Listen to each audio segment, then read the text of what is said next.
After another day of deliveries, signatures, and traffic. One final obstacle of 3 flights of stairs stood between me and my 3rd-story apartment. With keys in my hand, all I was in the mood for was a shower and something cold to drink when I noticed something odd. That's when I saw her. Across the breezeway from my door was an apartment that has sat unoccupied for weeks now, radiating light through the front door, which sat wide open. That in itself wasn't unusual, as maintenance came and went over the course of the vacancy, but the young woman sitting in the middle of an empty living room, legs tucked under her, hair falling in a dark curtain as she worked at something I couldn't make out. She didn't glance up, didn't move, just sat there in the open like a painting someone had forgotten to frame. I slowed a few feet from my own door, keys dangling. Hi, I said, my voice sounding too loud in the narrow walkway. Everything okay over there? She paused at whatever she was doing, but didn't answer right away. She looked up at me, a quick flicker of surprise crossing her face before it softened into a warm smile. Her eyes caught the light from the lamp behind her, dark, bright, curious, and I noticed, maybe because I'd been staring, the smooth line of her cheekbones, the delicate arch of her brows. She had an unmistakably Asian look about her. From my experiences, my guess would have been Chinese or possibly Korean. "Hi," she said, voice light and friendly. "Yeah, everything's fine. Just trying to get settled, waiting for the movers to arrive." I shifted my keys in my hand. It's unusual to see somebody with their door propped open like that. She laughed softly and brushed a strand of hair from her face. "I'm airing the place out. It still smells like fresh paint in here." Even from across the breezeway I caught it now, sharp and chemical. If you'd told me that night, keys still in my hand, the smell of fresh paint between us, that a few months later we'd be deep in a relationship, I would have laughed. But that's what happened. 4 months later we were engaged, married after 8, and our first house within the year. Xian Lin worked for a research and development division of a computer chip and wafer industry and made enough money to support the both of us, but I continued to work. What began as a whirlwind romance, breathless nights, impulsive trips, a feeling like gravity had tilted in our favor and was absolute bliss for the 2 years we were married, but, well, let's just say all good things come to an end. I'm not sure when it started, for I cannot point to any one thing. She had a type of job where late nights were common, and because of the position she held at her company, phone conversations and texts were secretive, and I went into this knowing the privacy concerns. Call it instinct, intuition, or just my gut, but something didn't sit right with me. After 2 years with someone, you pick up on nuance, and somehow my complacency was disturbed. That weekend I was cleaning out the garage, something on my to-do list, and as I was cleaning out one of the cabinets along the back wall of the garage, I noticed a slim black phone with no case and no wallpaper. No brand on the back, either, just a single scratch across the corner. I picked it up and pressed a button, and it immediately lit up. Apparently not even password protected. I knew I shouldn't, but I opened it and found only a single text. "Need to see you again, same hotel, same room." I stared at it until the screen went dark again. I turned it on again and looked through the contacts list, finding nothing. If this was hers, she was being extremely careful. I took the phone inside and confronted Xian and asked, "This yours?" She didn't flinch. Her eyes flicked from the phone to my face and back, then she smiled, slow, warm, like the sun breaking through clouds. "Oh, you found it. Thank you." She crossed the room, took it from my hand as if it were no more interesting than a forgotten grocery list. "It's just a loaner from work. Special project." Her tone was casual but precise, the kind of answer that closes a door without sounding like it does. Then she reached up, smoothed a palm over my chest and kissed the corner of my mouth. "I swear, you always rescue me," she said, laughter in her voice. "I'd lose my head if you didn't keep track of my things." For a moment the scent of her shampoo and the warmth of her body against mine made the whole garage and the strange little phone feel far away. By the time she'd slipped it into her bag, I almost believed my own doubts were silly. Almost. I sat on the edge of the bed long after she'd fallen asleep contemplating my options. I didn't have proof, nothing you could print out or point to, just odd hours, a hidden phone, and a message that wouldn't leave my head. Part of me wanted to confront her, part of me wanted to trail her, and part of me hated myself for even thinking it. Without evidence, I was just a jealous husband chasing shadows, but my gut wouldn't shut up, it kept whispering that something was off, and I didn't know how much longer I could pretend not to hear it. So I did what any suspicious husband with too much imagination and not enough sense would do. I went full Austin Powers and started shopping for spyware only to find that this was more expensive than I had bargained for, so I ended up settling for a GPS tracker that would sync to my phone and a tiny microphone. The tracker was easy to install, but the microphone was a little more difficult. I had wanted to place it on her person somewhere and decided that it would fit nicely inside one of her favorite necklaces, but as I searched her jewelry collection I only found one that it would fit in despite being as small as it was. So now the mission impossible was how to get the necklace on a day she wasn't wearing it and insert the microphone without her noticing. As I sat planning, fate decided to favor me that day. Sien, my wife, came into our home office as I was contemplating the complexity of this special operation and simply handed me the necklace. I sat there frozen as she explained that the clasp had broken and asked if I could fix it, to which I simply nodded. I must have looked like I felt, which was stunned to the point I thought I might faint, enough so she placed a hand on my forehead and asked if I was feeling okay. "I'm fine, I was just lost in thought when you came in." Which was technically true, I convinced myself, hoping she wouldn't catch on to my anxious demeanor. "I will look at this tonight and have it back to you tomorrow morning." "That's perfect, love you." She smiled and kissed my cheek and returned to the other room. I immediately went into the garage, fixed the clasp and placed the microphone, taking about 30 minutes to complete the task. Making sure everything looked normal, went back inside and gave it back to her, still not quite believing my good fortune. For a second it felt like the universe was either conspiring with me or laughing in my face. For the next week I played a worse version of Maxwell Smart, earbuds in and phone app open, monitoring every whisper the necklace picked up, every pin on the map where she went. And nothing. No hushed conversations with strangers, no detours to hotels or apartments, not even a suspicious pause. Just the sound of office chatter, grocery store music, the car radio tuned to the same station she always liked. She went where she said she'd go, came back when she said she would. By Friday I was starting to feel less like a bloodhound and more like a fool babysitting a necklace. By the end of the week I felt like a clown in my own circus. All that effort, microphones, GPS tracking, sleepless nights, and the only thing I'd uncovered was that my wife bought groceries at the same store every Wednesday and hummed off-key in the car.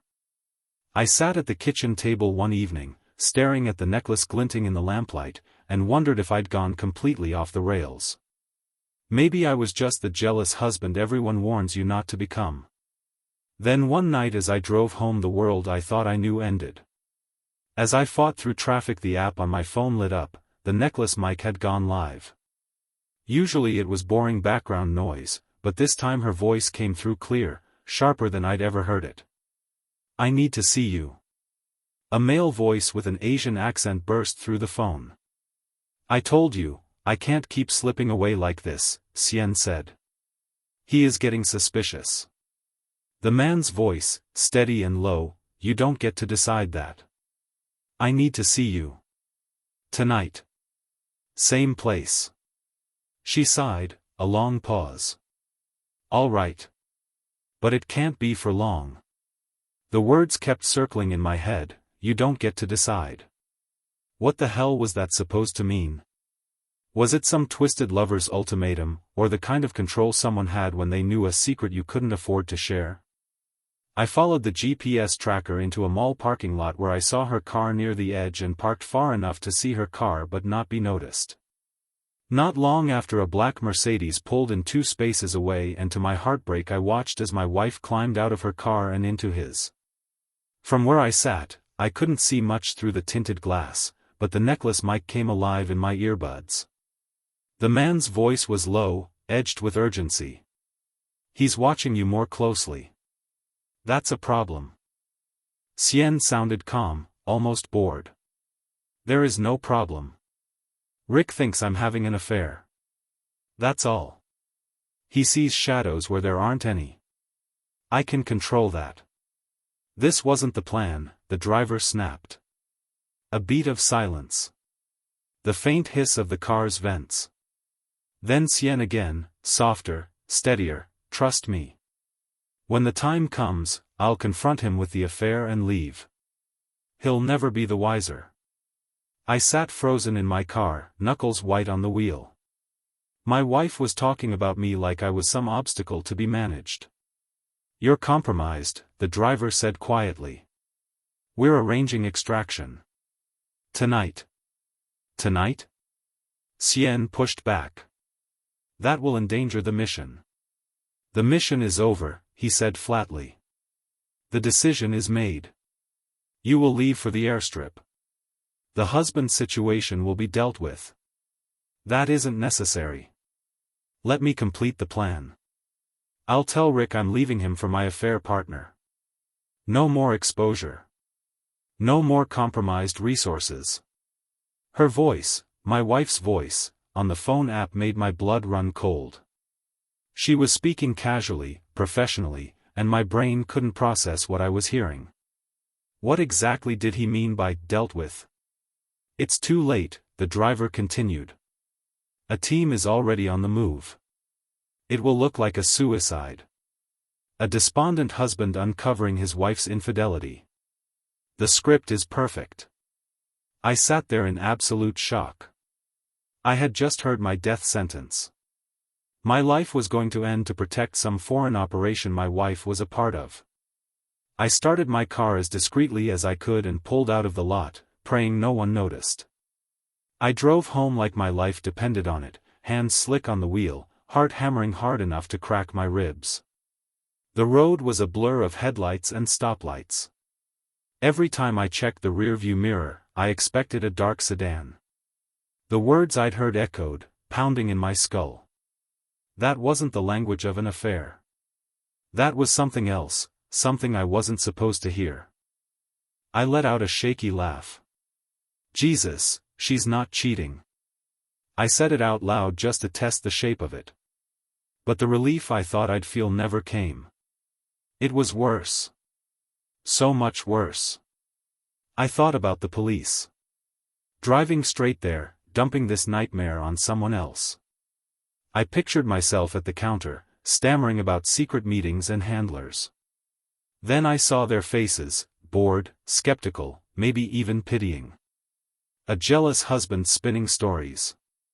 By the time I pulled into the driveway, my breath was shallow, like I'd been running. I hit the garage remote, slid inside, closed the door behind me. Then I ran upstairs, straight to the office we'd converted from a spare bedroom. In the corner, between two bookcases, was a small cabinet. My hands didn't hesitate. I opened it and pulled out the rifle, a .300 Blackout with a suppressor. I had bought it years ago. The irony was Cien convinced me to buy it, telling me it would be great for defense. But now, holding it, feeling the cold metal against my palms, I thought, maybe I have a chance. I didn't know if it would even make a difference. But for the first time tonight, I didn't feel completely helpless. For the first time, I might still have a fighting chance. I forced myself to breathe, to calm my heart rate. If they were really coming for me, I needed a plan. The Battle of Lake Trasimene. The thought jumped into my head, not sure from where, but I went with it. Practicalities arranged themselves into a cold, simple logic. If I could convince them I was visible and inert in the office, then whoever came would move based on that assumption. I'd be the quiet shape behind the curtain of light, the thing they hadn't accounted for. That was my Trasimene, deception first, then consequence. I turned on the computer and television in the office, then the hallway light. Hopefully anyone coming would think I was busy in that room. I then went through the house making sure all other lights were dark, then went into the basement. I positioned myself in the far corner, and from that vantage, with the door leading into the house from the basement open, I would see anyone at the base of the stairs illuminated by the upstairs hall light. Then I sat in the dark and waited. My mind fought itself, looping between anger and doubt. Maybe no one was coming. Maybe there was no team, no mission, no plan to make it look like a suicide. I tightened my grip on the rifle. Whether crazy or not, I couldn't take the chance. I hear it before I see anything, a tiny, patient scrape at the bottom edge of the back basement door. I should have guessed, the basement door was the easiest to enter. Basic lock, no outside lights and away from the street. My position was still solid as the scraping of the lock reinforced my sanity and expunged all my doubts. This was it, and as I tried to control my breathing and heart rate, I realized I would only get one chance at this. There were two of them slipping through like shadows, wearing other shadows, black balaclavas, matte black jackets, black gloves that covered their hands. For a second they are nothing more than moving shapes against the concrete, two dark punctuation marks cutting across the floor. They move with the practiced hush of professionals, no clumsy breathing, no jangling equipment, steps measured and almost conversational in their silence. They reached the bottom of the cellar stairs, both now framed in the dull light emanating from the upstairs hall light. My finger tightened on the trigger like it belonged there. For a second everything narrowed to the dull rectangle of the hall light and those two shapes climbing the stairs, anonymous, inevitable. The rifle spoke, for quick shots, then nothing. Everything as it was before. I moved quickly to determine if they were still a threat, spurred on by too many movies where the bad guys never seemed to die. Up close I could see they were empty of threat, limbs slack, faces hidden, uniforms and gear unremarkable in the same terrible way. I checked for a pulse like some reflex, not because I wanted to do it but because I needed proof of what I'd done. There was nothing. I moved again, not sure if this was it or just a vanguard. My position was compromised, so wanted to move into another room. I climbed the stairs back into the house and entered into the living area with rifle at the ready, and I saw her, Sienne, pistol in hand, watching me emerge from the hall. "Rick, thank God," she whispered, starting to approach me. I whirled on her, rifle pointing straight at her head. "Are you here to kill me?" My voice barely above a whisper. "No baby no, I came to save you." She laid the pistol down on a nearby end table and approached me. I moved back, the rifle not wavering. "Please listen, Rick. I couldn't let them hurt you, I love you, I always have." Her voice pleading. Tears welled in her eyes and slid down her cheeks.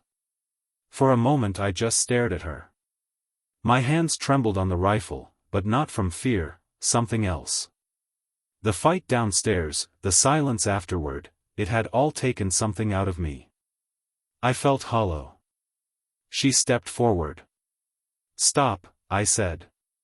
The word came out like gravel. Sienne froze mid-step. "If you're going to do it," I murmured, lowering the rifle just enough to expose my chest, "finish it quickly." Her breath caught. "Rick, no. Just do it." My eyes locked on hers, the weight of everything pressing down on me. Her hands shook. The tears streaming down her face now weren't just fear, they were something deeper. "Rick, please, I'm not here to kill you," she whispered, voice breaking. "I came to pull you out, to save you. Please believe me." I laid the rifle on the dining table. For the first time in years, I felt like I'd lost the upper hand, lost the point of all the fighting. I closed my eyes waiting for a gunshot, a stab, a blow. But it never came. There was something else, an embrace. Warm, trembling arms wrapping around me, pulling me close. "Rick," Sienne's voice broke against his shoulder. "I would never hurt you." I opened my eyes slowly. Her pistol still sat untouched on the table, her face buried against me, tears soaking through my shirt. My voice came out rough, barely a whisper. "What's happening, Sienne?" She pulled back just enough to meet my eyes. The look she gave gutted me, sorrow, exhaustion, and something final. I have to go. I don't have time to explain everything, but please know that no matter what you hear, what they tell you, my heart will always belong to you. She whispered as if speaking louder would shatter something. I swallowed hard, unable to speak. The ache behind my ribs deepened as she leaned up, pressing her forehead against mine, then kissed me deeply, passionately. I love you, Rick, she whispered, then quietly left the house, leaving me there in the silence, emptiness and darkness of what was once our home. I sat heavily into an armchair and was still sitting there when they arrived. 4 cars, a dozen agents.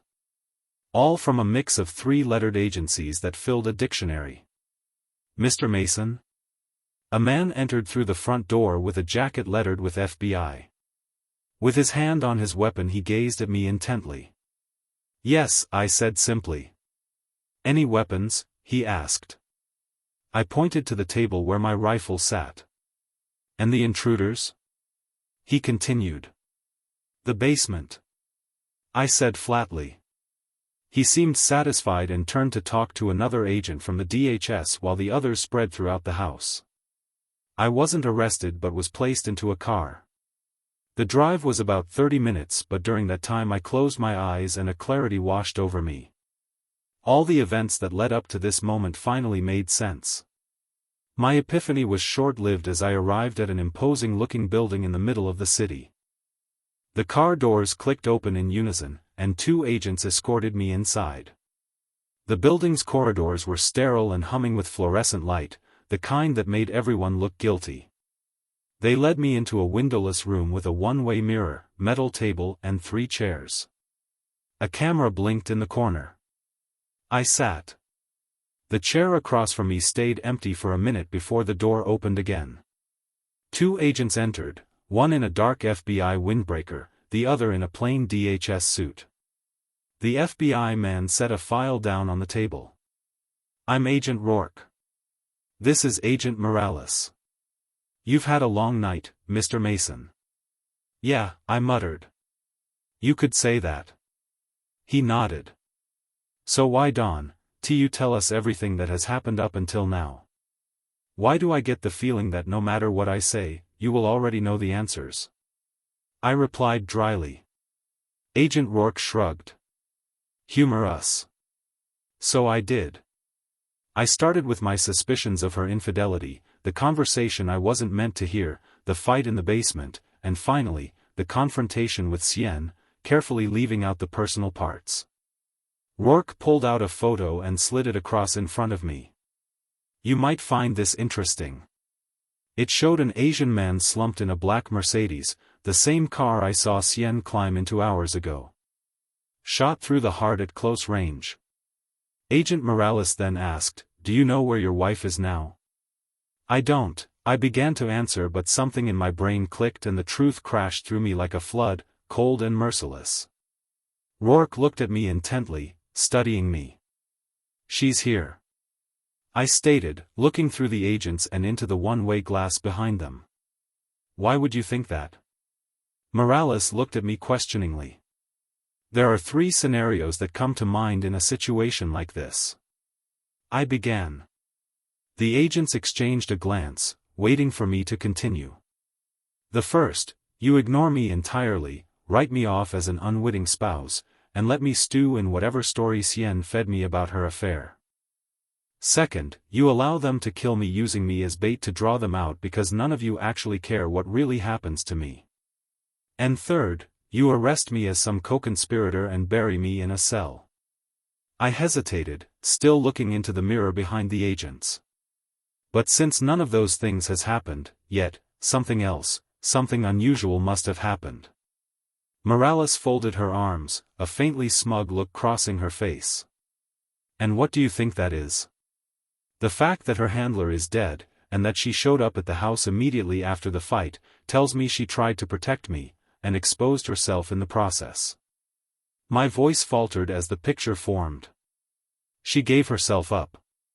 Promised to cooperate, but why? I muttered to myself. To protect you. Rourke stated, almost proud of himself. The deal, as you very astutely observed, is to place you into protective custody. I let out a slow, humorless laugh. Protective custody. That's what we're calling it now. Rourke leaned back in his chair, unbothered. Call it what you like. The truth is, you're safer with us than out there. I shook my head. Not until I talked to her. Morales frowned. That's not possible, Mr. Mason. She's in federal custody. Her cooperation is conditional, and any contact could compromise.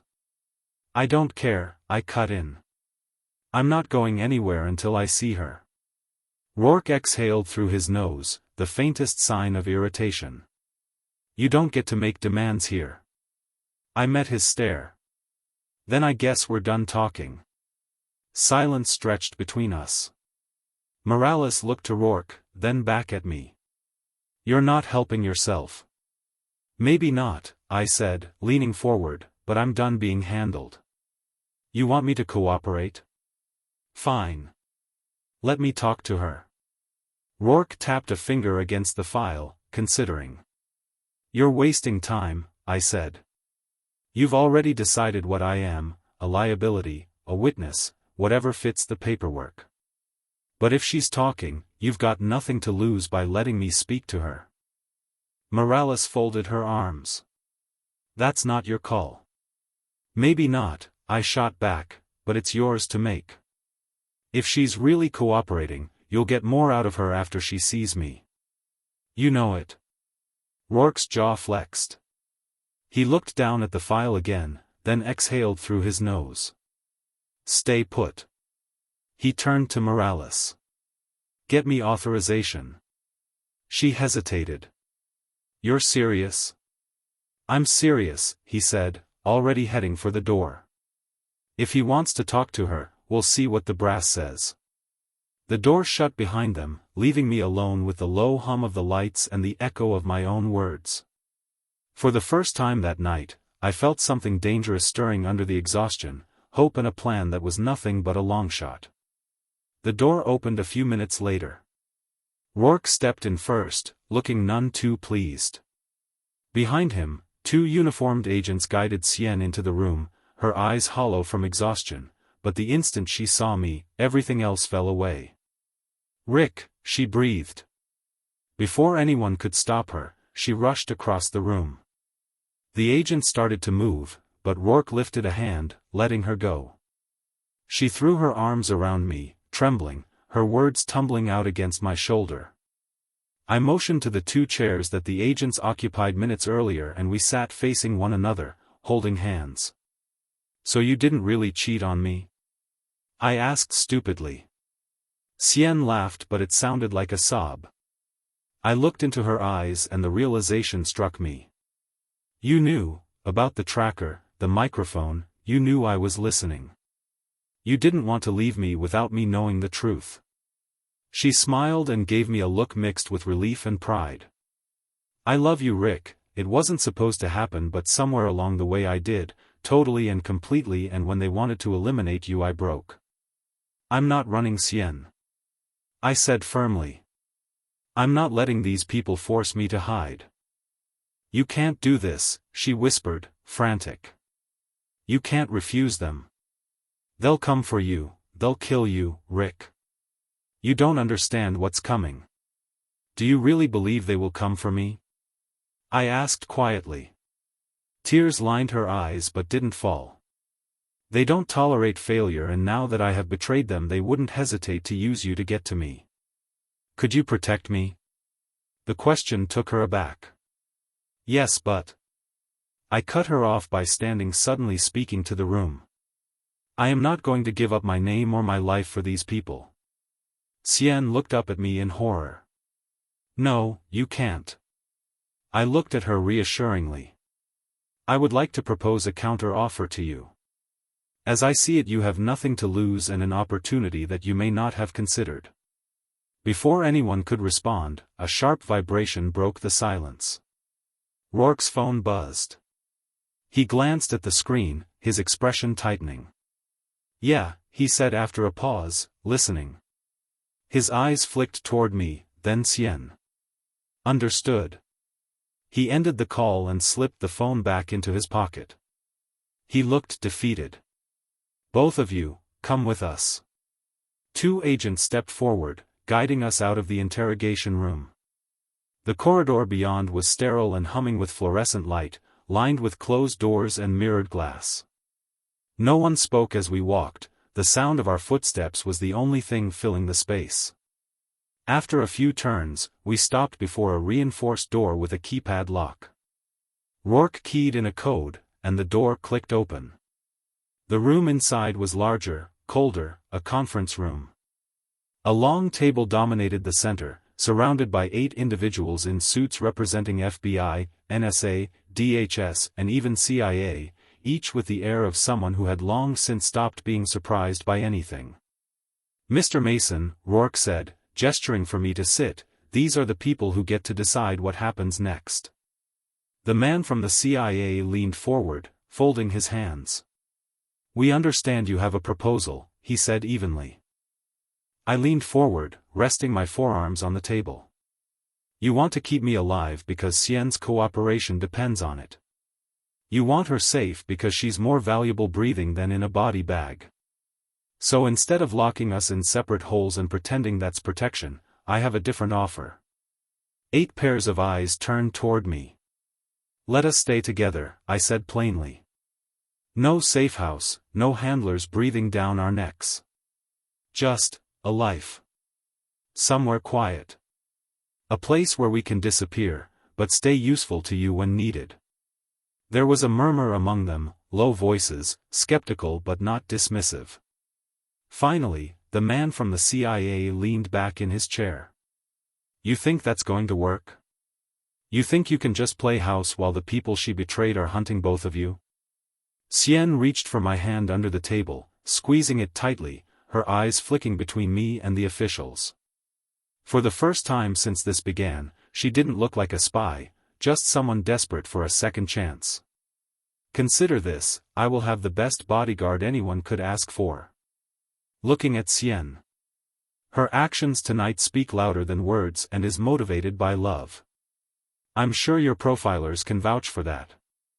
I could see the skepticism simmering around the table, so I pressed on before anyone could shut me down. "You're missing the advantage," I said, my voice steady but gaining force. "If we disappear together she can protect me better than any of your agents ever could. She knows how they think, how they move, what they might risk to finish the job." Rourke folded his arms, watching me closely. I continued. "If they come after us, that's your advantage. You'll know where they are, how they operate, who's still active. You'll be able to intercept, apprehend, interrogate and at worst, eliminate anyone who tries to find us." That drew their attention and the silence settled again, heavier now, thoughtful. "Are you saying that you are willing to set yourself up as a target?" one of the men asked.